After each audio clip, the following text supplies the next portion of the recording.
तो वेलकम, आदाब, सत श्री अकाल, राम राम, जय हिंद। स्वागत है सभी दोस्तों का अपने YouTube चैनल में। तो जी हाँ दोस्तों, वेक्टर यानी कि सदिश की क्लास नंबर 02।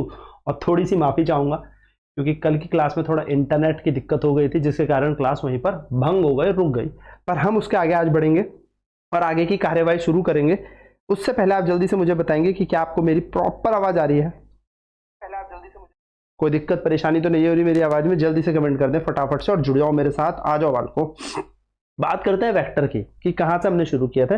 सारे कॉन्सेप्ट मैं आप लोगों को बता रहा हूं, A to Z सारे कॉन्सेप्ट हम कर रहे हैं। बस आपको करना क्या है, अब इसके बाद प्रैक्टिस करनी है, ठीक है, क्वेश्चंस की। तो जल्दी से बता दीजिए, बिल्कुल क्लियर है आवाज? कोई वॉइस तो नहीं है, स्टैटिक नॉइज या कोई हिंड्रेंस आ रही हो आपके पास? तो मुझे जल्दी से कमेंट कर दें so that it can be sorted. और फटाफट सेशन को लाइक कर दें, शेयर कर दें, ठीक है। तो वेक्टर्स की बात कर रहे हैं हम लोग, सदिश की बात कर रहे हैं, क्लास नंबर 02 की बात कर रहे हैं और बात कर रहे हैं आगे की, यानी कि जहां पर कल की क्लास बंद हुई थी उसी से आगे की कार्यवाही और उससे आगे की कहानी अपन लोग शुरू कर रहे हैं। तो क्या मेरे दोस्तों को मेरी आवाज आ रही है? ठीक है, बढ़िया। तो दोस्तों शुरू करते हैं। वेक्टर हमने जान लिए थे, वो क्वांटिटी, वो भौतिक राशियां होती है जिनके पास दिशा होती है, परिमाण होता है और साथ साथ में यह सदिश के योग का जो तरीका होता है उसको भी पालन करेंगे, यानी कि लॉ ऑफ वेक्टर एडिशन को फॉलो करेंगे। हमने देखा था कि इलेक्ट्रिक करंट यानी कि जो विद्युत धारा थी उसके पास डायरेक्शन भी था, मैग्नीट्यूड भी था। करंट के पास देखो डायरेक्शन क्या होता है, अपोजिट ऑफ द इलेक्ट्रॉन। अगर इलेक्ट्रॉन इधर चल रहे हैं तो करंट उनका उल्टा बहता है। हालांकि करंट के पास डायरेक्शन है, हालांकि करंट के पास मैग्नीट्यूड है, बट उसके पास लॉ ऑफ वेक्टर एडिशन को फॉलो करने की प्रॉपर्टी नहीं है, यानी कि वह सदिशों के योग का जो नियम होता है उसका पालन नहीं करता, इसलिए हम उसको वेक्टर नहीं मानते, सदिश नहीं मानते। ठीक है दोस्तों, तो चलिए आगे बढ़ते हैं। और कल की क्लास में हम लोग कर रहे थे एंगल बिटवीन टू वेक्टर्स, यानी कि दो सदिशों के बीच का कोण हम जान रहे थे। तो फटाफट इसी बात को आगे बढ़ाते हैं और आगे की कार्यवाही शुरू करते हैं। तो मैंने आपको बताया था, अगर आपको एंगल निकालना होता है, एंगल बिटवीन टू वेक्टर्स, अगर आपको दो वेक्टर यानी कि दो सदिश के बीच का कोण निकालना हो, अगर दो सदिश के बीच का कोण निकालना हो दोस्तों, एंगल यानी कि कोण निकालना हो, कोण, तो कोण के लिए मैंने आपको कहा था हेड से हेड मिले होने चाहिए या टेल से टेल मिली होनी चाहिए। और साथ साथ मैंने आपको एक चीज और बताई थी कि आप इसको पैरेलली कहीं भी शिफ्ट कर सकते हो, यानी कि अगर एक एरो इस तरीके से दिखा तो इस एरो को ऊपर नीचे दाएं बाएं कहीं भी घुमा सकते हो। बस शर्त एक याद रखना, अगर इसकी मुंडी उधर की तरफ है तो ये ऐसे ही रहेगा, यानी कि जैसे मेरा हाथ दिख रहा है, ये उंगलियां हैं, तो मैं इसको ऐसे भी कर सकता हूं, ऐसे भी, ऐसे भी, ऐसे भी और ऐसे भी। लेकिन शर्त यह है दोस्तों कि इसको ऐसे नहीं करना, अगर ऐसे करेंगे तो ये नेगेटिव हो जाएगा, ठीक है।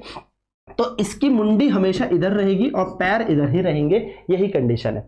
अब अगर आगे की बात करें तो दोस्तों हेड से हेड मिले होने चाहिए, बिल्कुल। अगर दो वेक्टरों के हेड आपस में मिले हैं तो जो छोटा वाला एंगल बनेगा, ये भी याद रखना, जो छोटा वाला एंगल बनेगा जैसे 60 डिग्री मान लो, तो yes this will be the angle between two vector. इसको हम कंसीडर नहीं करेंगे, ठीक है, बाहर वाले को नहीं करते, इन दोनों के बीच में छोटा जो एंगल होता है उसको कंसीडर करते हैं। अच्छा ठीक है सर, अगर एक वेक्टर ये जा रहा है, एक वेक्टर ये जा रहा है, माना दे दिया इसके बीच का एंगल दे दिया 150 डिग्री, तो क्या इसका आंसर 150 है? नहीं। क्यों? क्योंकि देखो इसका हेड है, इसका टेल है। मैंने कहा था हेड से हेड मिली होनी चाहिए दोनों वेक्टर की, या टेल से टेल। तो कल की क्लास में भी अपन लोगों ने ऐसी क्वेश्चन किया था कि इसको ट्रक ट्रक ट्रक ट्रक पीछे खींच लो, हेड से हेड मिला है, यस सर। इसका हेड कहां आ गया? यहां आ गया। इस वाले का हेड यहाँ पे, हेड से हेड मिले हैं, यस सर। अगर हेड से हेड मिले हैं तो ये वाला एंगल होगा। तो पूरा 180 जिसमें से 150 बाहर खा गया, तो बचा कितना? 30 degree. The angle between two vectors, दो सदिशों के बीच का कोण यहाँ पर 30 डिग्री होगा। ये बात अपन लोग कल जान चुके थे। कोई दिक्कत इसमें, कोई परेशानी किसी को भी तो फटाफट से कमेंट कर दे, बढ़ते हैं नहीं तो आगे की तरफ जल्दी से कमेंट कर दे। ना दोस्तों ऐड कैसे किया जाता है वेक्टर्स को, ठीक है, नोट पॉइंट डालेंगे। Addition of vector, addition of vector, सदिश का योग, जो बेसिकली हम बात कर रहे थे, या सदिशों का योग, कैसे हम इनको जोड़ते हैं, कैसे ऐड करते हैं, ठीक है। ऐड करने के लिए ना एक छोटी सी कहानी याद रखना। मानो दोस्तों एक वेक्टर जा रहा है ये, ठीक है, ये मुंडी, ये पैर किधर जा रहा है? इधर की तरफ, जिधर एरो की हेड होती है, जहां पे एरो है उधर वो वेक्टर जा रहा होता है, ठीक है।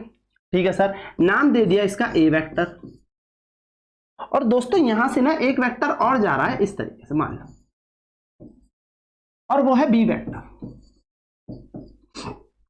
एंगल देखने के लिए क्या किया था, कोण देखने के लिए क्या किया था, मुंडी से मुंडी और पैर से पैर जुड़े थे, टेल से टेल और हेड से हेड जोड़ा था एंगल के लिए।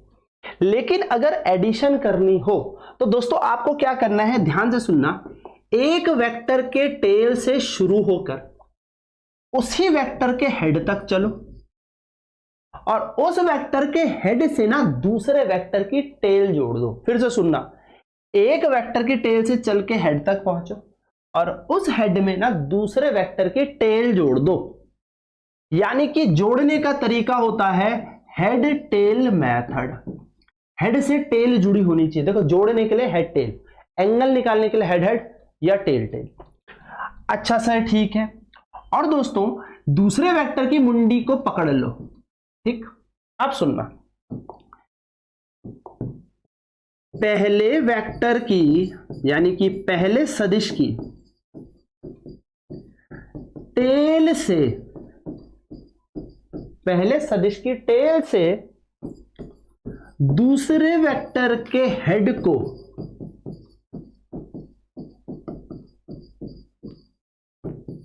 जोड़ो। क्या करो, जोड़ो। कैसे, ऐसे एक लाइन से। देखो पहले वेक्टर की टेल से दूसरे वेक्टर के हेड को जोड़ो और जहां हेड है ना वहां पर इसका रिजल्टेंट वेक्टर अपन को मिल जाएगा। इसको कहते हैं परिमाण, यानी कि इन दोनों को जोड़ने के तरीके।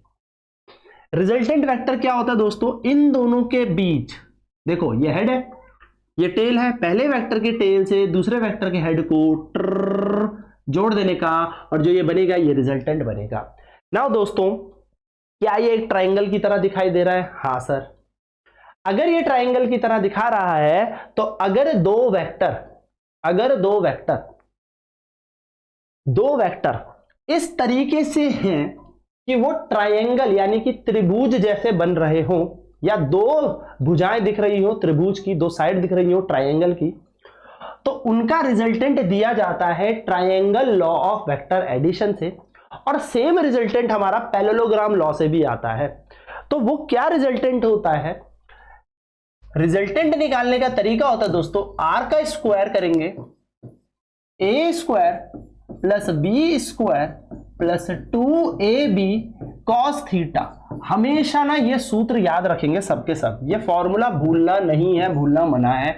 This is the formula of resultant. Direct अगर दो चीजों को जोड़ा, दो वेक्टर को जोड़ा और उनका रिजल्टेंट आर है तो रिजल्टेंट जो है वो हो जाएगा A square plus B square plus 2ab cos theta square. क्या यानी कि कई बार इस चीज को आपकी किताबों में इस प्रकार भी लिखा रहता है, under root A square plus B square plus 2ab cos theta. दोस्तों जरा ध्यान से नोट कर लेना, यहां पर जो थीटा है वो होता है एंगल बिटवीन टू वेक्टर्स। दो सदिशों के बीच का कोण होता है थीटा। क्या कह रहा हूं मैं, ध्यान से समझेंगे, दो सदिश के बीच का कोण है। तो थीटा कोण निकालना हमने सीखा था, वो यहां लगाएंगे आंसर आ जाएगा। तो दो सदिश के बीच का कोण इस तरीके से आप निकालते हो रिजल्टेंट यानी कि परिमाण, यानी कि फाइनल वैल्यू, फाइनल आंसर, यानी कि इसको हम कहते हैं कुल, जिसको हम बोलते हैं कुल। तो कुल आपने कैसे निकाला इन दोनों को जोड़ के? ऐसे। गुड इवनिंग ऋषि। क्लियर है? छोटी सी बात याद रखनी है। अब यहां से क्या आता है, कंक्लूजन मिलता है कि दोस्तों पढ़ा क्या हमने, आर बराबर under root A square plus B square plus 2ab cos theta. हाँ सर ठीक है पढ़ा। यदि थीटा का मान 0 हो जाए, यदि थीटा का मान 0 हो जाए तो आप सभी को पता है कॉस 0 बराबर 1 होता है। सर थीटा का मान 0 कब होता है? जब दो वेक्टर पैरेलल होते हैं। तो अगर आपसे क्वेश्चन कभी बोला जाए कि prove that two vectors are parallel, theta की वैल्यू 0 लेनी है, थीटा की वैल्यू 0 लेनी है, ठीक है। कॉस 0 1 होता है, सिंपल। पैरेलल की कंडीशन याद रखना, पैरेलल कब होते हैं? जब थीटा का मान 0 होता है, ठीक है। याद रखना थीटा का मान 0 तो पैरेलल, पैरेलल यानी कि जब दोनों के दोनों समांतर होते हैं। जब दोनों के दोनों सदिश एक दूसरे के समांतर होंगे। समांतर ऐसे भी होते हैं, ठीक है, समांतर ऐसे भी होते हैं, याद रखना, समांतर ऐसे भी होते हैं, समांतर ऐसे भी होते हैं, डायरेक्शन दोनों की सेम होगी, ठीक है, पैरेलल, पैरेलल की कंडीशन है ये। तो क्या बन जाएगा दोस्तों, पैरेलल की कंडीशन में हमारे पास, पैरेलल की कंडीशन में सूत्र पे लगाओ, देखो ना, लगाओ, cos 0 का मान 1 हो गया, ये 1 हो गया, ठीक है सर। तो r का मान क्या आया, अंडर रूट a की स्क्वायर की जगह a स्क्वायर, b स्क्वायर की जगह b स्क्वायर, cos 0 पूरा गया तो ये बचा 2ab। आप जरा गौर से देखेंगे तो a square plus b square plus 2ab बन रहा है, यानी कि जो रिजल्टेंट आएगा वो आएगा a प्लस बी का होल स्क्वायर, वहां भी रूट के अंदर, यानी कि resultant is a plus B. Simple, आपको सीधे जोड़ देना है, सीधे जोड़ देना है दोनों वेक्टर, ठीक है। अगर आपके पास cos 0 दे रखा हो या पैरेलल दे रखा हो, पैरेलल समांतर दे रखा हो, तो दोनों वेक्टरों को सीधे जोड़ दो, a plus B, that's it. सीधे जोड़ देने पर हमें रिजल्टेंट मिल जाएगा, पर कंडीशन इज दिस कि पैरेलल होना चाहिए। अगर थीटा का मान, सेकंड कंडीशन, थीटा बराबर 90 डिग्री हो जाए, थीटा बराबर 90 डिग्री, यानी कि भैया a vector is perpendicular to b vector, यानी कि इन दोनों के बीच का कोण कुछ इस तरीके से हो, ऐसे मैंने बताया था टेल से टेल जुड़ी होनी चाहिए, बिल्कुल।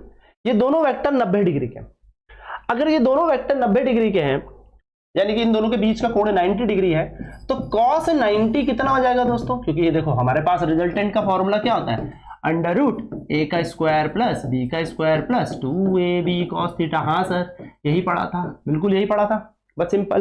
तो cos थीटा 90 यानी कि 0। तो दोस्तों गौर से देखेंगे r का मान क्या आएगा, लगाओ इस 0 को, यहाँ लगाओ इस पे, तो 0, तो ये पूरा वैल्यू 0 हो जाएगी ना, 2ab cos 90 सर 0 होता है, तो ये पूरा शून्य हो जाएगा, ये पूरा 0 गया, क्योंकि 0 से कोई भी चीज मल्टीप्लाई होती है तो 0 हो जाता है। r बराबर आ जाएगा under root a square plus B square, simple.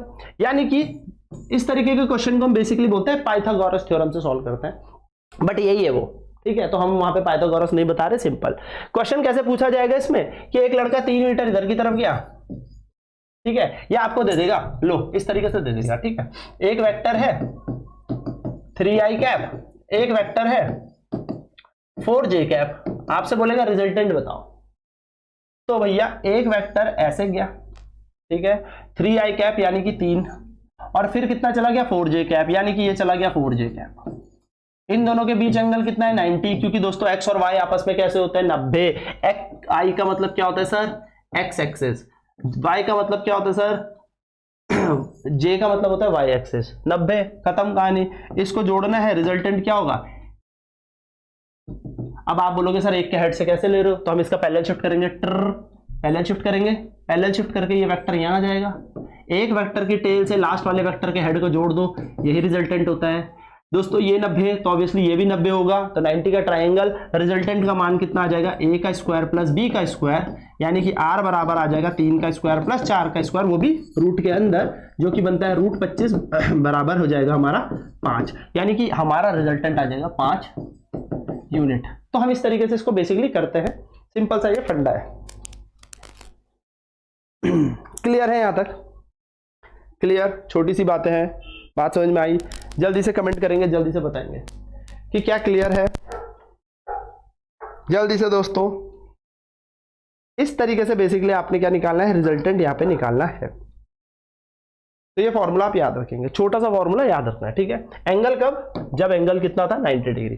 बात कर लेते हैं दोस्तों, अगर ऐसा क्वेश्चन दे दे कि एंगल 180 डिग्री है, तीसरी चीज ले ली, थीटा बराबर 180 डिग्री, यानी कि भैया दोनों के दोनों वेक्टर ऐसे चल रहे हैं, एक दूसरे के opposite, anti parallel, anti parallel, anti parallel यानी कि एक दूसरे के समांतर पर विपरीत, ठीक है ना। समांतर तो है पर विपरीत है, उल्टे हैं एक दूसरे के। तो दोस्तों थीटा 180, cos 180 का मान कितना होता है सर, माइनस का 1 होता है। हाँ सर बिल्कुल, फॉर्मूला क्या होता है रिजल्टेंट का, आपने बताया था, अंडर रूट a का स्क्वायर b का square plus 2ab cos theta होता है सर। बस दोस्तों कुछ नहीं करना, थीटा का मान कितना हो गया 180 डिग्री, cos 180 अभी लगाया था -1, लगाओ, r की वैल्यू आ जाएगी अंडर रूट a का स्क्वायर प्लस b का स्क्वायर माइनस 2ab, है ना। cos 180 का मान कितना हो गया -1।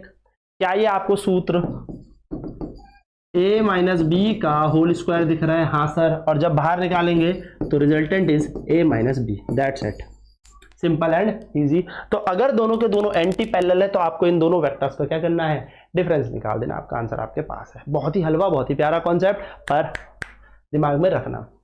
सो this is something how to add two vectors. बहुत परेशान होते हैं बच्चे जब हम आगे भी पढ़ेंगे, तो बेसिकली कंपोनेंट्स में तोड़ना देखते हैं, कंपोनेंट्स में तोड़ना सीखते हैं कि वेक्टर्स को कंपोनेंट में कैसे तोड़ा जाता है, यानी कि घटक की बात करते हैं, components of vector. Components of vector यानी कि सदिश के घटक कैसे तोड़ते हैं, सदिश को घटक में, घटक में तोड़ना, सदिशों को ना घटक में तोड़ना, घटक मतलब कंपोनेंट। अब ये क्या बात हुई सर, ये कौन सी चीज लिया है, ये कौन सी वो है दोस्तों, मान लो ये ए वेक्टर चल रहा है, ठीक है, ऐसे समझो यार, इसको थोड़ा गांव की भाषा में समझाता हूं।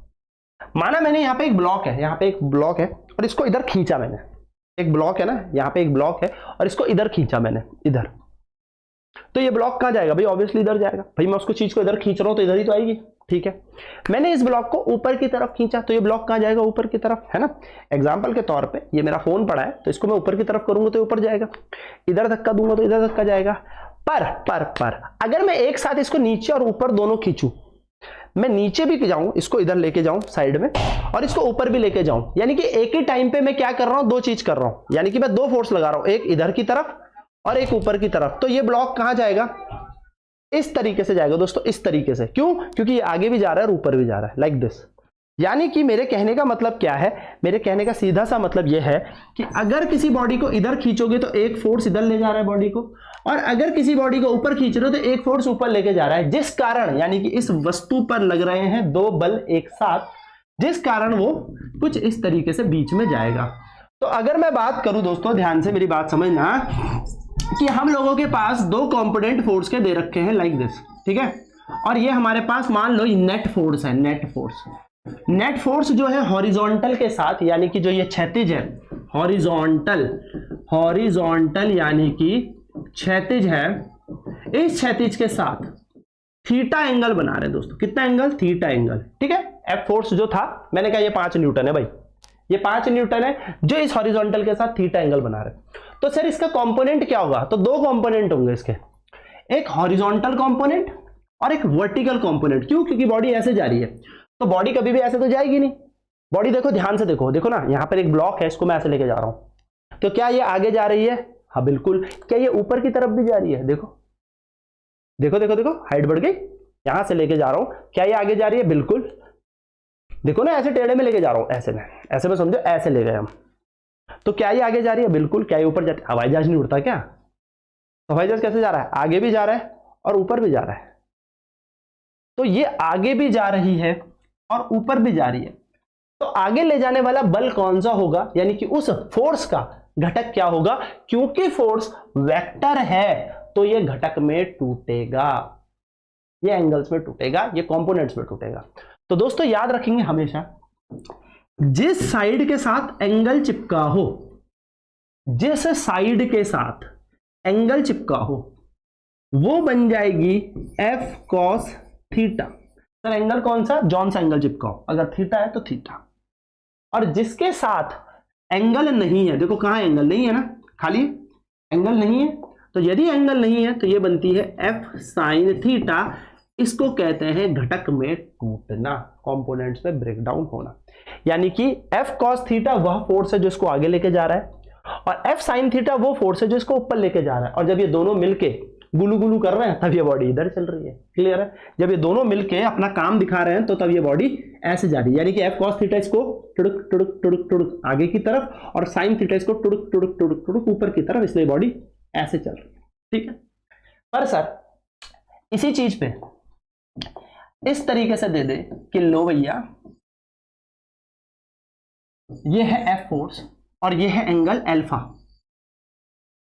तो सर ये ऊपर वाला कौन सा कंपोनेंट होगा। तो मैंने आपको बोला दोस्तों, ऊपर वाला जो होता है हमेशा कॉस थीटा हो जाएगा। अब हमेशा क्यों सर, क्योंकि दोस्तों एंगल चिपका है ना इसके साथ, कौन सा एंगल चिपका है, अल्फा, तो ये बन जाएगा एफ कॉस अल्फा, और इसके साथ देखो कोई एंगल नहीं तो एफ साइन, और कौन सा कोण है, अल्फा।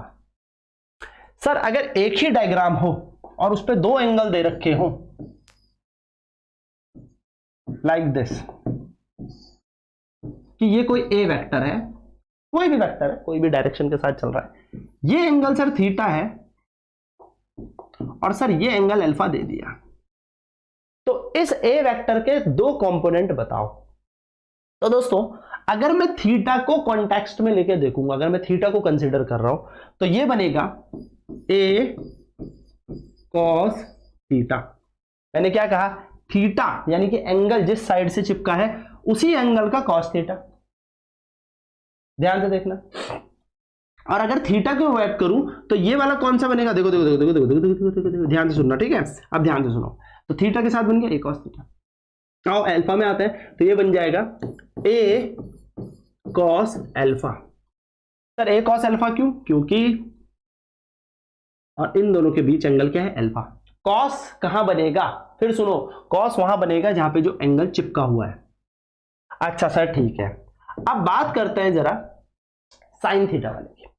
क्या इस वाली साइड के साथ कोई थीटा है, नहीं सर थीटा तो नहीं है, तो दोस्तों ये होगी ए साइन थीटा, ये वाली साइड होगी ए साइन थीटा, ठीक है। ये वाली साइड होगी ए साइन थीटा और ये वाली साइड होगी ए साइन अल्फा।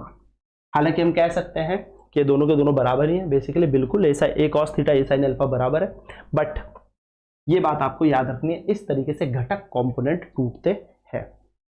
क्लियर, जल्दी से बता दो क्लियर है यहां तक, ठीक है। तो इस तरीके से कंपोनेंट बेसिकली तोड़े जाते हैं, इस तरीके से चीजें होंगी। क्लियर है।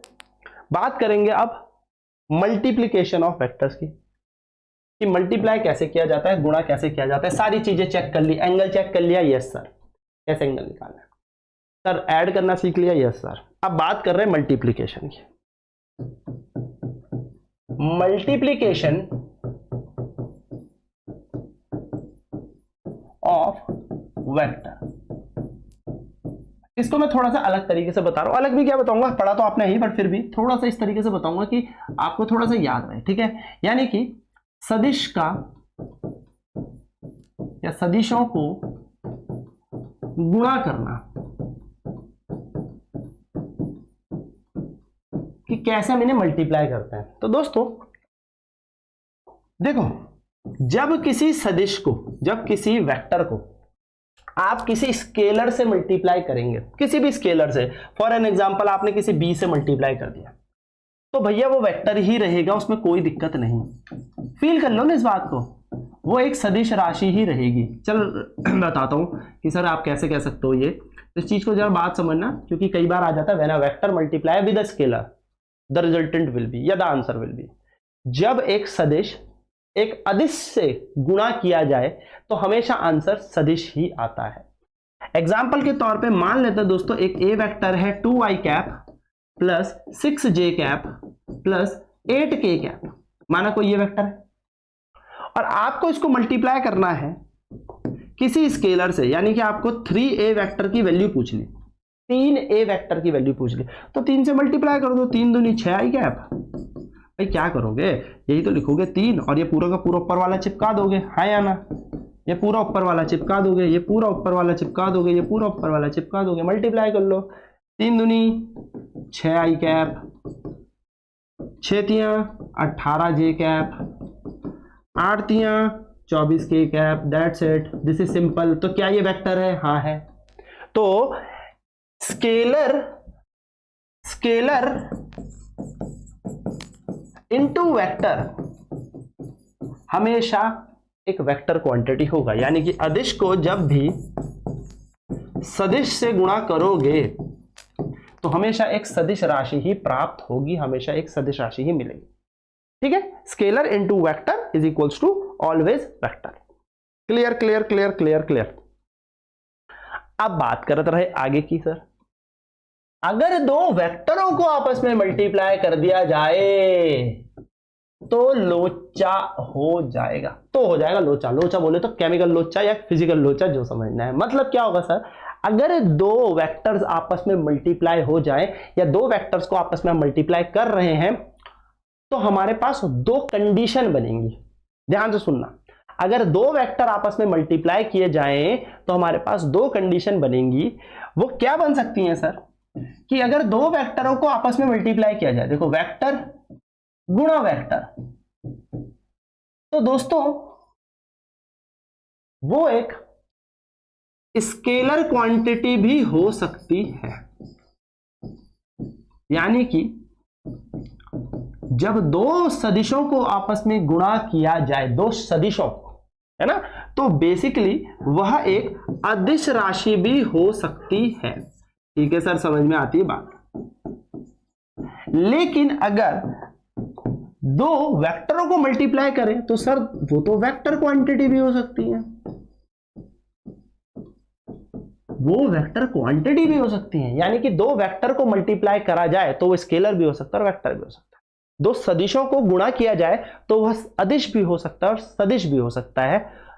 ठीक है, तो यहां पर हमें यह बात पता लगती है, यानी कि वो हो जाएगा एक सदिश राशि। अब सर यहां पर पंगा है, यानी कि यहां पर तो स्केलर क्वांटिटी भी मिल रही है, वेक्टर क्वांटिटी भी। इसलिए बेसिकली दोस्तों हमें कहा जाता है, जब भी वेक्टर, दो वेक्टर्स को मल्टीप्लाई किया जाए, जब भी वेक्टर इंटू वेक्टर किया जाए, जब भी एक सदिश को दूसरे सदिश से गुणा किया जाए, हो सकता है स्केलर क्वांटिटी आ जाए और हो सकता है वेक्टर क्वांटिटी आ जाए। क्या हो सकता है कि एक अदिश राशि आ जाए और एक सदिश राशि आ जाए। तो अगर आपके पास अदिश राशि आएगी तो इसको कहा जाता है डॉट प्रोडक्ट।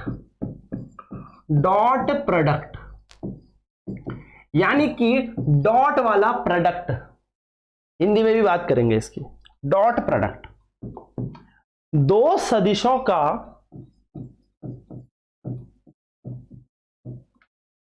एक सदिश दूसरा सदिश, दो सदिशों का सदिश गुणनफल, सॉरी अदिश गुणनफल, vector into vector gives us scalar quantity, जिसको हम स्केलर प्रोडक्ट भी कहते हैं। क्या कहते हैं इसको, दूसरा नाम स्केलर प्रोडक्ट, हिंदी में कहते हैं दो अदिशों का, दो सदिशों का अदिश गुणनफल, दो सदिशों का अदिश गुणनफल। और इंग्लिश में कहते हैं two vectors multiplying each other give a scalar product या scalar quantity, it is known as scalar product और डॉट प्रोडक्ट। और अगर आपने दो वेक्टर मल्टीप्लाई किए और आपका आंसर वेक्टर क्वांटिटी आ जाता है, यानी कि सदिश राशि आ जाता है, तो इसको हम कहते हैं दोस्तों क्रॉस प्रोडक्ट। ऐसे क्रॉस प्रोडक्ट यानी दो सदिशों का सदिश गुणनफल, यानी कि इसका दूसरा नाम होता है वेक्टर प्रोडक्ट। हिंदी में मैंने बोल दिया, ठीक है, दो सदिशों का सदिश गुणनफल, यानी कि multiplication of two vector is giving a vector quantity. Simple, easy, कोई दिक्कत कोई परेशानी, इजी सी चीजें हैं, ज्यादा टफ नहीं है। बताओ जल्दी से कमेंट कर दो, प्यारा प्यारा सुंदर सुंदर सा, फिर बढ़ रहे आगे। Simple easy. तो भैया बात करेंगे सबसे पहले डॉट प्रोडक्ट की,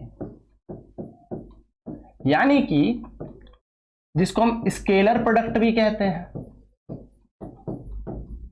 हिंदी में अगर हम इसकी बात करें तो हम इसको कहते हैं दो सदिश का या सदिशों का सदिश गुणनफल। हाँ तो ऐसे लिख लेते, चलो, सदिशों का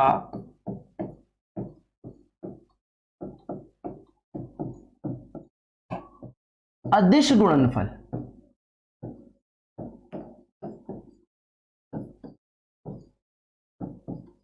ठीक है, सिंपल सिंपल सिंपल सिंपल। यानी कि एक वेक्टर जब दूसरे वेक्टर के साथ मल्टीप्लाई हो तो बीच में क्या लगना चाहिए, डॉट। तो इस प्रोडक्ट को हम डॉट प्रोडक्ट भी कहते हैं, डॉट। तो डॉट प्रोडक्ट का आंसर हमेशा क्या होगा दोस्तों, एक स्केलर क्वांटिटी होगा। डॉट प्रोडक्ट का आंसर हमेशा एक स्केलर क्वांटिटी होगा। हमेशा इन जब भी डॉट करेंगे तो हमेशा एक अदिश आंसर आएगा, यानी कि सिर्फ परिमाण आएगा, 2 4 6 8 10 12 15 जो भी यूनिट होगी वो यूनिट पर हमारा आंसर आएगा। आई जे के की फॉर्म नहीं आएगी, ए डॉट बी। अब दोस्तों ध्यान से सुनना, ध्यान से, जब डॉट हटाया जाता है, जब डॉट हटाया जाता है तो आता है ए और बी, जो कि है ए का परिमाण, बी का परिमाण, और यहां पर आएगा कॉस थीटा। हमेशा याद रखना, जब भी डॉट हटाया जाता है डॉट, तो हमेशा कॉस थीटा आता है। डॉट हटाने पर कॉस थीटा आता है, ये छोटी सी बात याद रखना। यानी कि ए डॉट बी जो होता है वह ए बी कॉस थीटा के समान होता है। ठीक है सर। और कॉस थीटा अगर यहां से निकालना हो, यानी कि आपसे पूछे एंगल बिटवीन टू वेक्टर्स निकालो, और 2 वेक्टर आपको दे रखे हैं, तो ए डॉट बी बराबर A B cos theta, cos theta को यहीं छोड़ दो, ये ए बी नीचे चला जाएगा, तो ये आ जाएगा ए वेक्टर डॉट बी वेक्टर, और नीचे आ जाएगा ए बी। ऐसे निकाले जाएंगे एंगल। तो दिस इज डॉट प्रोडक्ट। उदाहरण के तौर पे आपको एग्जांपल देते हैं, ठीक है। डॉट प्रोडक्ट के आगे की बात, मैंने कल आपको बताया था ऑर्थोगोनल वेक्टर्स के बारे में कि एक्स एक्सिस को दर्शाता है आई कैप, वाई एक्सिस को दर्शाता है दोस्तों जे कैप, और जेड एक्सिस को दर्शाता है के कैप। तो जब 2 वेक्टर आपस में मल्टीप्लाई होंगे तो भाई आई जे के लेके एक वेक्टर भी बैठा है और आई जे के लेके एक दूसरा वेक्टर भी बैठा है। अब जब इन्हें मल्टीप्लाई करेंगे सर, तो हमारा आंसर क्या आएगा? तो जरा ध्यान से समझना। आपको मैंने कहा कि जब 2 वेक्टर आपस में मल्टीप्लाई हो, वो भी डॉट प्रोडक्ट में, तो आंसर आएगा ए बी कॉस थीटा। ध्यान से सुनना, ठीक है, ध्यान से सुनना, ए बी कॉस थीटा। दोस्तों अगर मैं इसके ए की जगह लेता हूं आई कैप, ए की जगह लेता हूं आई कैप, डॉट की जगह डॉट, बी की जगह भी लेता हूं आई कैप, ए डॉट बी हो गया ना भाई। माना इधर ही मैं 3 कदम इधर हूं और मेरे साथ 2 कदम में और एक और लड़का है, तो हम दोनों आई डायरेक्शन में चल रहे हैं, ठीक है। डॉट हटता है तो क्या आएगा? Cos theta. तो यहां आ जाएगा आई का स्क्वायर कॉस थीटा। बोलो हाँ या ना? बिल्कुल भाई, डॉट हटेगा तो अभी बताया कॉस थीटा आता है, तो आई का स्क्वायर हो जाएगा, आई गुणा आई और कॉस थीटा। दोस्तों आई की डायरेक्शन किधर है? इधर की तरफ। और दूसरे आई की डायरेक्शन किधर है? उधर की तरफ। दोनों आई एक ही तरफ तो चल रहे होंगे। आई की पहले वाले आई की डायरेक्शन उधर की तरफ, दूसरा आई भी उधर की तरफ। इन दोनों के बीच का एंगल कितना है? मैंने बताया था ये दोनों पैरेलल हैं, और जब ये दोनों पैरेलल हैं दोस्तों, तो कॉस बन जाएगा 0, और कॉस 0 का मान होता है 1। यानी कि आई डॉट आई आ गया आई का स्क्वायर गुणा 1। और आई जो होता है, कल पढ़ा था आई के ऊपर कैप, यूनिट वेक्टर होता है, यानी कि एकांक सदिश होता है। और यदि यह एकांक सदिश है, यदि यह एकांक सदिश है, तो भैया सीधी सीधी बात है, इसका मैग्नीट्यूड, इसका परिमाण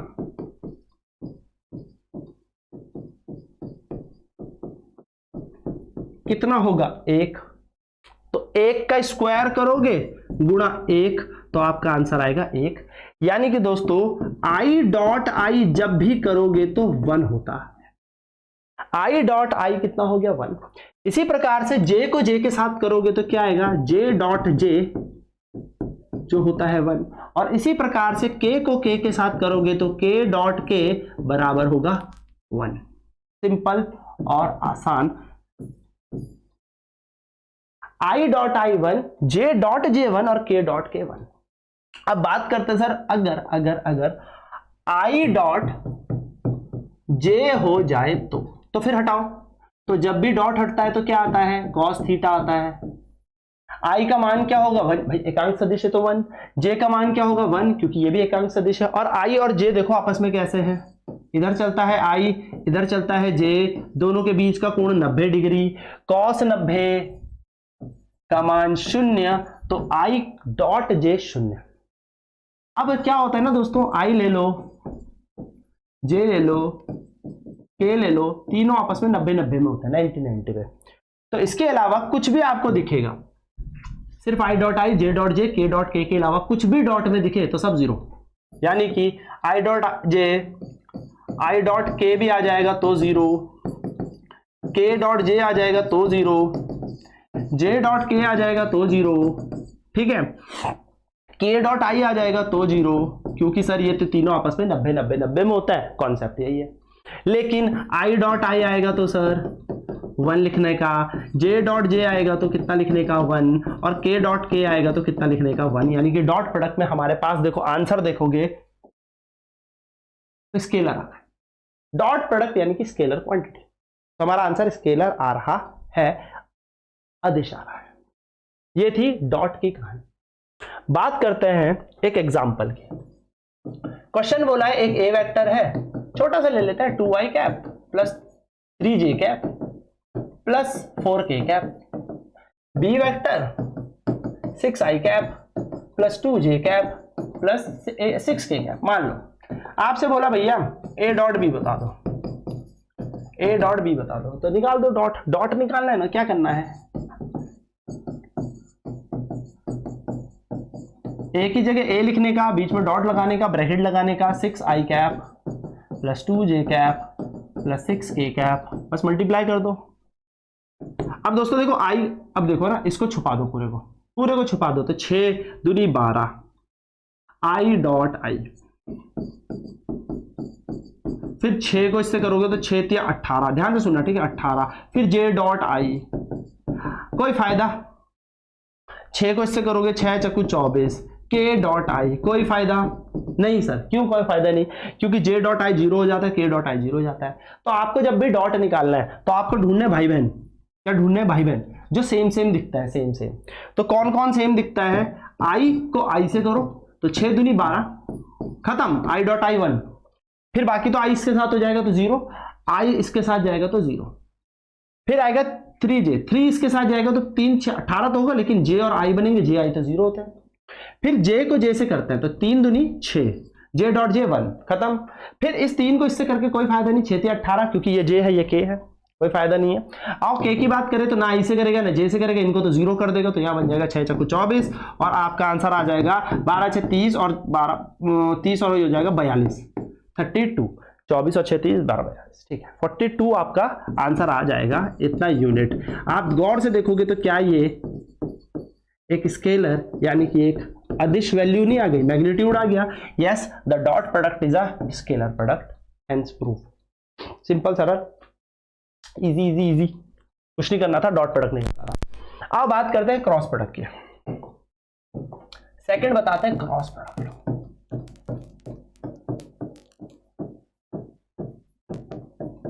क्रॉस प्रोडक्ट जिसका दूसरा नाम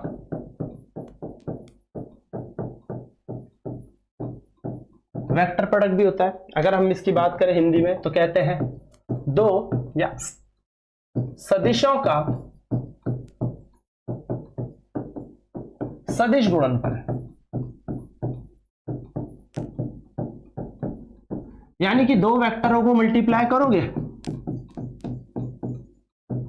आंसर आपके पास वेक्टर ही आएगा। दो वेक्टर्स का मल्टीप्लाई करोगे, आंसर आपके पास वेक्टर ही आएगा।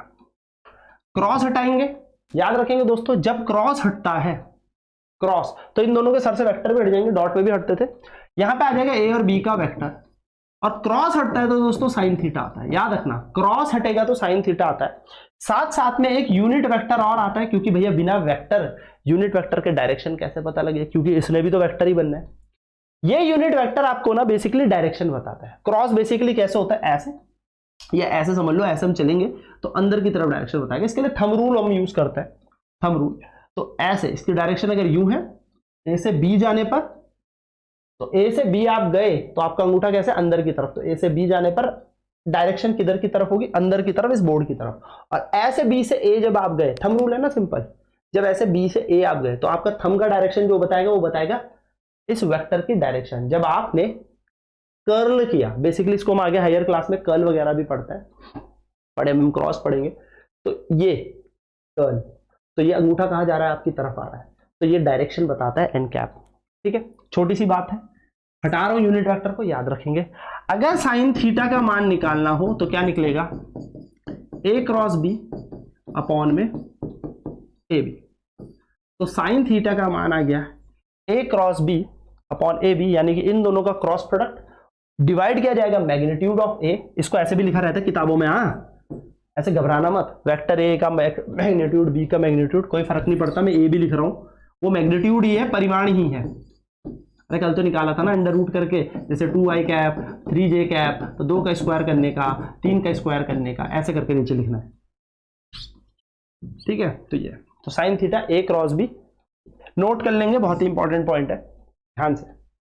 क्लियर है, क्लियर है, क्लियर है, क्लियर है, बोलो भैया। इसी को हम वेक्टर प्रोडक्ट बोलते हैं दोस्तों, इसी को हम वेक्टर प्रोडक्ट बोलते हैं। अब इस पे बात कर लो, छोटी छोटी सी चीजें देखो, एंगल्स के ऊपर बात कर सकते हो। अगर दो पैरेलल चीजें हैं, थीटा बराबर 0 है, थीटा बराबर 0 है, पैरेलल है, साइन 0 0 होता है, तो ए क्रॉस बी क्या हो जाएगा, 0 आना चाहिए। यदि दो वेक्टर, दो सदिश समांतर समांतर है, पैरेलल चल रहे हैं, तो ए क्रॉस बी 0 होना चाहिए। पैरेलल की कंडीशन नोट करेंगे, पैरेलल की कंडीशन, अगर आपको कभी पैरेलल प्रूफ करना हो, पैरेलल यानी कि समांतर प्रूफ करना हो, तो थीटा का मान 0 होगा, तो ए क्रॉस बी 0 के बराबर होगा, ए क्रॉस बी 0 के बराबर होगा, पैरेलल की कंडीशन है। ठीक है दोस्तों, नाउ बात करते हैं कि सर ऑर्थोगोनल का मल्टीप्लिकेशन कैसे देखा जाता है। यहाँ पे तो यहाँ पे लिखेंगे आई, देखो ध्यान से, इधर लिखेंगे जे और इधर लिखेंगे के। हमें पता है आई जे के ऐसे ही बनता है, ये एक्स एक्सिस होती है, ये वाई एक्सिस होती है और ये जेड एक्सिस होती है। अब दोस्तों होता क्या है ना, यहां पर क्योंकि दो वेक्टर आपस में मल्टीप्लाई होंगे तो आंसर भी वेक्टर आएगा, दो सदिश गुणा होंगे तो आंसर भी सदिश आएगा। यहां पर आंसर कभी 1 2 3 फॉर्म में नहीं आएगा, हमेशा कैसे आएगा, आई की फॉर्म में, जे की फॉर्म में या के की फॉर्म में। ठीक है, तो आप लोगों ने ये पढ़ा होगा, मैं आपको एक तरीका बता देता हूं, उस तरीके से हम लिखेंगे और याद भी इस तरीके से करेंगे। ठीक है, पहले मुझे फटाफट से कमेंट करके बता दो कि कोई डाउट किसी को कोई आ रहा हो जल्दी से। ठीक है, तो आपको मैं एक तरीका बताने जा रहा हूं, उस तरीके को याद रखेंगे कि कैसे इस प्रोडक्ट को निकालना है। ऐसे गोला बनाना प्यारा सा, हालांकि मेरा गोला टेढ़ा बन गया, इट इज नॉट अ प्यारा गोला, बट लो मैंने बना दिया, प्यारा सा एक गोला बनाए। ठीक है, घड़ी, घड़ी का सबके घर में होगी, यहां पे लिखो सबसे ऊपर आई, सबसे ऊपर आई, हालांकि मैं इसका डायरेक्ट तरीका भी बता सकता हूं, बट फिर भी याद रखो आई। ठीक है, भूल जाते हैं ना बच्चे, तब मैं बता रहा हूं। ठीक है, यहां पे लिखो जे। ठीक है, एक तरफ लिखो आई, एक तरफ लिखो जे। ठीक है, और एक कोने में लिखो के, इधर लिखो के, आई जे के। सुनना ध्यान से, ध्यान से, ध्यान से, ध्यान से, ऐसे चलेंगे दोस्तों घड़ी की तरह। देखो घड़ी में 12 यहां पे बज रहे होते हैं, फिर 3 बज रहे होते हैं, फिर 6 बज रहे होते हैं और फिर 9 बज रहे होते हैं। बोलो हाँ या ना, घड़ी, घड़ी टिक टिक टिक टिक टिक टिक टिक टिक, तो घड़ी की दिशा में चलना है, घड़ी की तरह चलना है, घड़ी की तरह, ऐसे ऐसे ऐसे। तो आई को क्रॉस करो जे के साथ, मैंने बोला था ना कर्ल होता है बेसिकली, तो कर्ल की डायरेक्शन हमें पता लगती है, कर्ल। ठीक है, तो आई को जब जे के साथ क्रॉस करोगे तो मिलेगा के वेक्टर, के वेक्टर, आई से जे पे जाने में क्या मिलेगा, के वेक्टर, के कैप, के की डायरेक्शन, क्योंकि यूनिट है 1, मैग्नीट्यूड 1, तो कहां डायरेक्शन मिल रही है, डायरेक्शन देगा ना। सदिश का काम क्या है, डायरेक्शन देना, और यूनिट वेक्टर तो वैसे भी डायरेक्शन देने के लिए पैदा हुआ है। फिर चलो जे से के,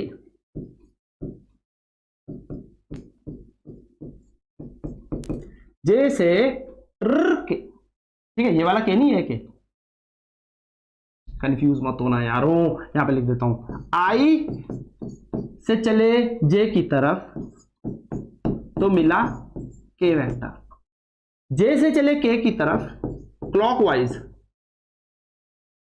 जे से चले के की तरफ तो मिलेगा आई वेक्टर। और K से I जाने पर, K से I जाने पर मिलेगा J वेक्टर। और ये डायरेक्शंस होती हैं, जब K क्रॉस I होगा तो वहां पर J बनेगा, जब भी K के साथ क्रॉस हो रहा हो I तो J बनेगा। लेकिन दोस्तों कहानी सिर्फ इतनी नहीं थी, कहानी ऐसी थी कि दोस्तों ये तो था अगर आप क्लॉकवाइज चल रहे हो, आप क्लॉकवाइज ऐसे चल रहे हो तो डायरेक्शन अंदर की तरफ जा रही थी। अब आप ऐसे चल गए सर J से I की तरफ, तो डायरेक्शन बाहर चलेगी ना अंगूठे की। देखो देखो देखो देखो देखो देखो, ये ऐसे चले गए और पहले ऐसे जा रहे थे। अंगूठे की डायरेक्शन देखो इधर की तरफ, तो वेक्टर उधर चल रहा होगा। कर्ल करो घुमाओ, कर्ल करो घुमाओ, टक, तो K की डायरेक्शन, ठीक है, टक, तो K की डायरेक्शन, K जो होगा बेसिकली बाहर होगा बोर्ड के या बोर्ड के अंदर होगा। ठीक है, समझ में आती है बात। अगर दोस्तों ऐसे क्लॉकवाइज चलने पर ये मिलता है तो एंटी क्लॉकवाइज चलेगा, यानी कि अगर आप J से I के पास चले गए यानी कि उल्टा घूम लिए तो बन जाएगा -K वेक्टर। उल्टा घूम लिए तो डायरेक्शन बाहर की तरफ, सीधा घूम लिए तो डायरेक्शन अंदर की तरफ। डायरेक्शन बताता है यूनिट वेक्टर। नाउ J से K की तरफ तो हम चल चुके, अब उल्टा देखो, J से I, I से K, तो I क्रॉस K तो बन जाएगा -J vector. I cross K उल्टा हो गया ना, उल्टा, और K क्रॉस J बन जाएगा -I वेक्टर। डायरेक्शन प्लस और माइनस बताती है, डायरेक्शन बताती है प्लस की तरफ है या माइनस की तरफ है। सिंपल सी ये छोटी सी चीज है। सो ये है वेक्टर की कहानी। ठीक है, तो एक छोटा सा क्वेश्चन मैं आपको दे रहा हूं कि क्वेश्चन है, एक वेक्टर है I cap plus 3J cap, आपसे बोला है इसका यूनिट वेक्टर बता दो, इसका यूनिट वेक्टर बता दो। ठीक है, सिंपल सिंपल, इसका एक यूनिट वेक्टर बताना। तो यूनिट वेक्टर निकालने के लिए क्वेश्चन एक सॉल्व नॉर्मल है, बाकी आपकी पूरी कहानी खत्म होगी। एंगल कैसे निकालना, मल्टीप्लाई कैसे करना, डिवाइड कैसे करना, सारी बातें। डिवाइड नहीं होते वेक्टर, था दो वेक्टर कभी डिवाइड नहीं होते, कोई एग्जिस्टेंस नहीं है कि ए वेक्टर अपॉन में ए वेक्टर क्या रह गया, कुछ भी नहीं, नो एग्जिस्टेंस। ठीक है, याद रखना, छोटी सी चीज है, याद रखना। कभी सोचा भी नहीं होगा डिवाइड होते नहीं होते, नहीं होते डिवाइड। ठीक है, फिजिकल सिग्निफिकेंस नहीं है इसकी, कोई मतलब नहीं है इसका। ए वेक्टर और 3J कैप, आपसे यूनिट वेक्टर पूछा है ए कैप। फाइंड द एकांक सदिश यानी कि यूनिट वेक्टर आपसे पूछा। दोस्तों करना क्या है, सबसे पहले आपको पता होना चाहिए यूनिट वेक्टर का फॉर्मूला होता है A vector upon magnitude of A vector. Simple, ऊपर एज इट इज चिपका दो I cap plus 3J cap और नीचे इसका मैग्नीट्यूड लिख दो। क्या लिख देंगे सर, I के साथ कितना लिखा है 1, भाई I के साथ कितना है यहाँ पे 1, तो 1 का स्क्वायर, इसके साथ कितना लगा है सर 3, तो 3 का स्क्वायर। तो ये बन जाएगा I cap plus 3J cap, नीचे आएगा अंडर रूट 1 प्लस 9 यानी कि I cap plus 3J cap under root में बन जाएगा 10 and this is your unit vector. ये है आपका एकांक सदिश, दैट्स इट, सिंपल और आसान। This is your unit vector. बताओ दोस्तों क्लियर है?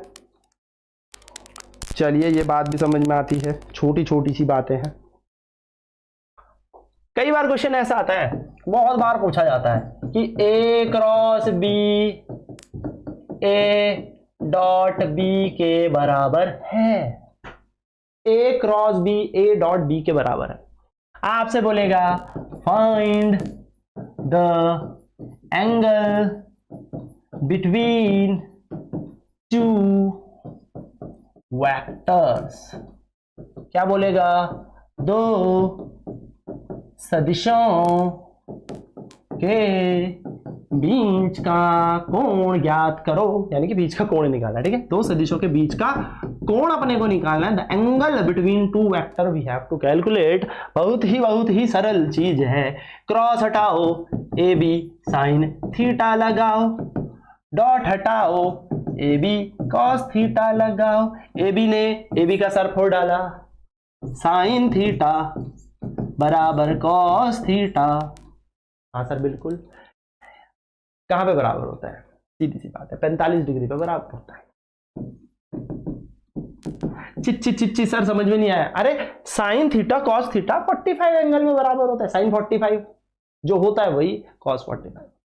सर सर सर सर क्या बोल रहे हो, समझ में नहीं आया नहीं आया नहीं आया। अरे यार छोड़ो यार, तुम्हें गणित करनी आती है, मैथ्स करनी आती है। हाँ सर, इसको इसके नीचे भेज दो यार, यहाँ पे कुछ मत लिखो, 1 लिखो। जब कुछ चीज नहीं होती 1 लिखो, इसको नीचे भेज दो टुक, तो ये बन जाएगा sine theta upon cos theta बराबर 1। साइन थीटा कॉस थीटा क्या होता है, टेन थीटा। बोलो sine theta upon cos theta tan theta होता है, बिल्कुल सर। और यहाँ पे 1, हाँ या ना, बिल्कुल। टेन थीटा का मान कहाँ पे होता है, 45 डिग्री में हो भाई, 45 डिग्री में, 45 डिग्री में होता है, 45 डिग्री में होता है। 45 डिग्री का मतलब क्या होता है सर, π/4 होता है। अरे पाई का मतलब 180 रे भाई, 2 से कटे 90, 2 से 90 कटा 45, तो π/4। तुम्हें पता नहीं है बेटा कितनी गर्मी हो रही है ना अभी कमरे में, इतनी ज्यादा गर्मी हो रही है ना, ये बोर्ड से भी गर्मी निकलती है। मेरा हाथ से पसीना चू चू कर रहा है बोर्ड के साथ। ठीक है, तो ये ऐसे क्वेश्चन कई बार पूछे जाते हैं। इंपॉर्टेंट क्वेश्चन है, आसान क्वेश्चन है, बस पता होना चाहिए। डॉट हटेगा तो कॉस थीटा आता है, क्रॉस हटता है तो। बोलो भैया, बात समझ में आई? बताओ बताओ बताओ बताओ बताओ बताओ बताओ बताओ। एक एनडीए का क्वेश्चन बता दूं तुम्हें ना, लगे हाथ सर। वेक्टर सर एनडीए में नहीं आते सर, हमने तो नहीं देखा। तो चलो एक एनडीए का पीवाईक्यू आपको बताता हूं। पहले मुझे जल्दी से प्यारा सा एक कमेंट या दिल बना के बोल दो बात समझ में आई या नहीं। फिर एक एनडीए का क्वेश्चन करेंगे कि एनडीए में कैसे पूछा गया था। थोड़ा दिमाग तो चलवाई गई हल्का सा। बोलो दोस्तों,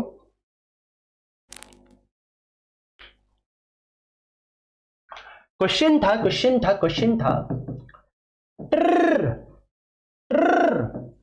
टेंडाइन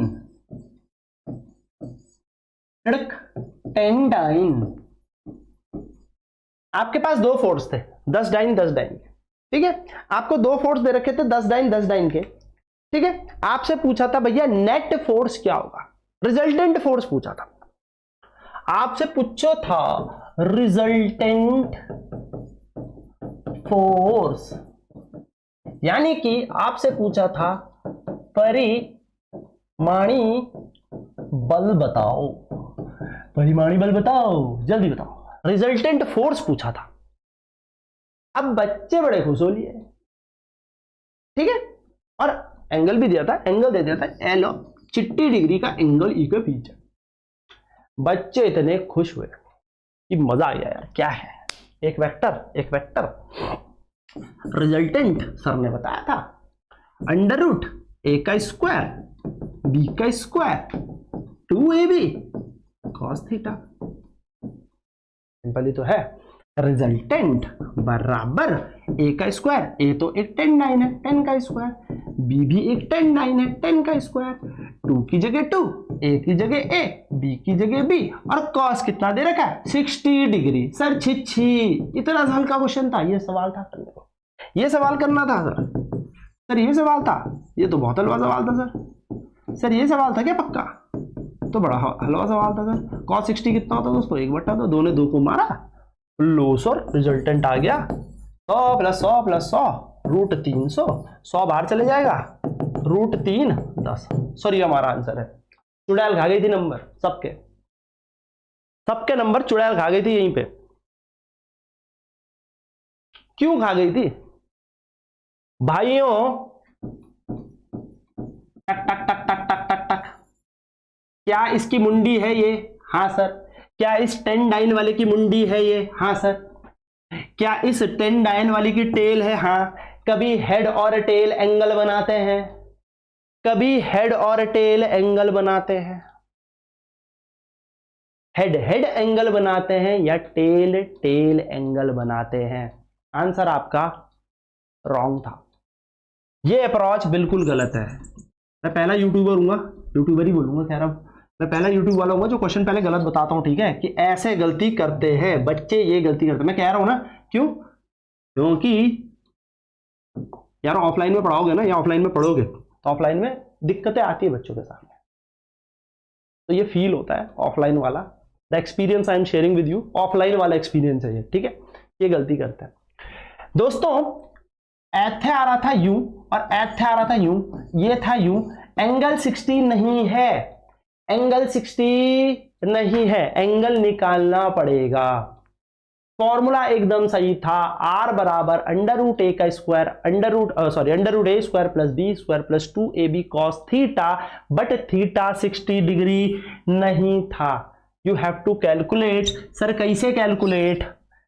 नीचे खींचने का, ऐसा था ना, ऐसे ही था ना, तो इसको नीचे शिफ्ट करने का, इसको नीचे शिफ्ट करने का, सर ये 60 डिग्री होने का, इसको नीचे शिफ्ट करने का, टक टक टक टक, ये था एंगल दो वेक्टर के, ये था उन दो वेक्टर के बीच एंगल, क्योंकि टेल से टेल जुड़ी है दोनों वेक्टर की, और यहां पर इसका हेड जुड़ा है, अरे दोबारा से देखो, इसका हेड जुड़ा है, इसकी टेल जुड़ी है, टेल और हेड के बीच कभी भी एंगल कंसीडर नहीं करते।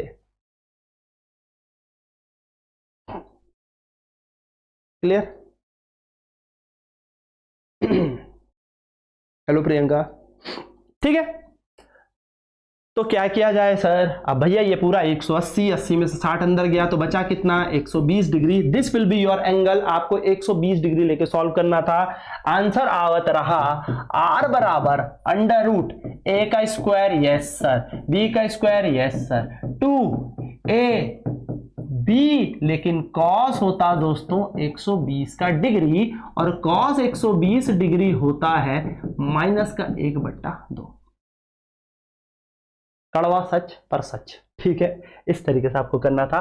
तो आर का मान आता अंडर रूट 10 का 100 प्लस, अब देखो प्लस 2 गुणा 100, और यहां आता माइनस का 1/2, 2 ने 2 को मारा। आर बराबर under root 100 plus 100, plus minus minus होता रहा, और इधर आएगा 100 ने 100 को फोड़ दिया, अंडर रूट 100, और आपका आंसर आता है 10, यानी कि net resultant force is 10 dyne. Simple. Net resultant force is 10 dyne. 10 dyne का आपका रिजल्टेंट यानी कि परिमाणी बल होता, परंतु अपन क्या कर लेते थे? 60 लगाते थे, और 60 से आंसर गलत आता है। तो आपको छोटा सा कॉन्सेप्ट लगाना था कि एंगल चेक करने थे दो वेक्टर्स के बीच के। तो बताओ दोस्तों, क्लियर है? क्लियर है? क्लियर है? ठीक है, क्लियर है? क्लियर है? क्लियर है? Easy easy easy easy easy easy easy. तो ये थे वेक्टर्स के कॉन्सेप्ट जो हमने सारे सीखे। कल कुछ इंपॉर्टेंट क्वेश्चंस में लेके आऊंगा वेक्टर के, जितने भी इंपॉर्टेंट जो मुझे लगेंगे, जैसे कहां तक जो इंपॉर्टेंट चीजें। बाकी मैंने वेक्टर्स में आपको सब चीजें बता दी, इनको रिवाइज करें, नोट्स करें। एनडीए का सारे क्वेश्चन हो जाएंगे, एयरफोर्स के सारे क्वेश्चन हो जाएंगे। तो मिलेंगे कल सेम टाइम एनडीए के PYQs के साथ, ठीक है, या एनडीए या बोलिए, एयरफोर्स बोलिए, या किसी एक एग्जाम के PYQs के साथ, जो बेहतरीन क्वेश्चन होंगे। थोड़ा मजा भी आएगा और समझने के लायक भी होंगे। तो अगर सेशन पसंद आता है दोस्तों, तो इसे लाइक तो करें, शेयर भी करें, और सब्सक्राइब करें, और कमेंट जरूर करो। छोड़ो तुम लाइक, छोड़ो तुम सब्सक्राइब, कमेंट जरूर करो। समझ में आता है यार, वही चीज पढ़ी जाती, लाइक समझ नहीं आता किसने किया किसने नहीं किया, ठीक है। कमेंट करो तो मुझे भी पता लगे कि हाँ समझ में आई चीज, क्लास बढ़िया लगी या वाहियात लगी, कुछ भी लगी बताओ तो सही, ठीक है, पर कमेंट करो। चलिए, तो मिलते हैं आपसे कल सेम टाइम सेम जगह क्वेश्चंस के साथ। तब तक bye bye, take care, over and out. Jai Hind, God bless you all.